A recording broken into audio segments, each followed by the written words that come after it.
Israel Lebanon পরিস্থিতি সম্পর্কে জানাতে আমাদের সাথে এখন বৈরুত থেকে সরাসরি যোগ দিচ্ছেন সহকর্মী বাবু সাহা। বাবু, লেবাননে হিজবুল্লাহর প্রতিরোধ গড়ে তোলার খবর আমরা পেয়েছি, একটু সবশেষ পরিস্থিতি জেনে নিতে চাই আপনার কাছ থেকে।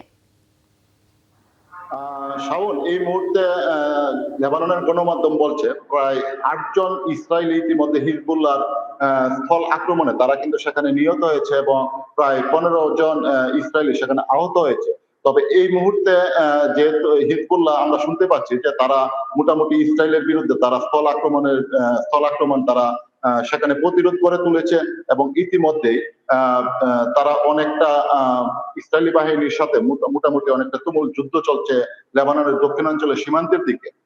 তবে এখন পর্যন্ত এই বৈরুতের যে এই মুহূর্তে স্থানীয় সময়ে 2:45 বাজে, কিন্তু বৈরুতের অবস্থা মোটামুটি অনেকটা এই মুহূর্তে দেখা যাচ্ছে যে স্বাভাবিক রয়েছে, স্বাভাবিক গাড়ি ঘোড়া চলছে এবং জনসাধারণ কিন্তু তারা স্বাভাবিকভাবে এই মুহূর্তে চলাফেরা করছে।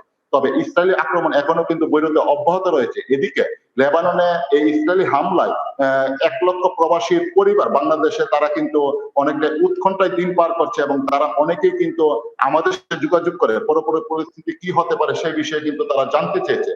এদিকে বাংলাদেশ দূতাবাসের তত্ত্বাবধানে বাংলাদেশের উদ্যোগে যে আশ্রয় কেন্দ্রগুলি আছে সেখানে কিন্তু আইওএমের একটি প্রতিনিধি দল সেখানে তারা চিকিৎসা সেবা প্রদান করছে এবং এই চিকিৎসা সেবা প্রতিটি আশ্রয় কেন্দ্রে তারা দিবে বলে জানিয়েছে। ইতিমধ্যে অনেক প্রবাসী বাংলাদেশে যেতে চাইলেও এই মুহূর্তে সম্ভব হচ্ছে না, কিন্তু তারপরে কিন্তু বাংলাদেশ দূতাবাস বাংলাদেশের সরকারকে সেখানে অবহিত করছে এবং কি পরিমাণ প্রবাসী বাংলাদেশে ফিরে যেতে চায় সেই বিষয়ে কিন্তু দূতাবাস কাজ করছে এবং প্রবাসী কমিউনিটির সাহায্য সহযোগিতা নিয়ে তারা কিন্তু জানার চেষ্টা করছে যে কি পরিমাণ প্রবাসী বাংলাদেশে ফিরে যেতে চাইছে এই মুহূর্তে।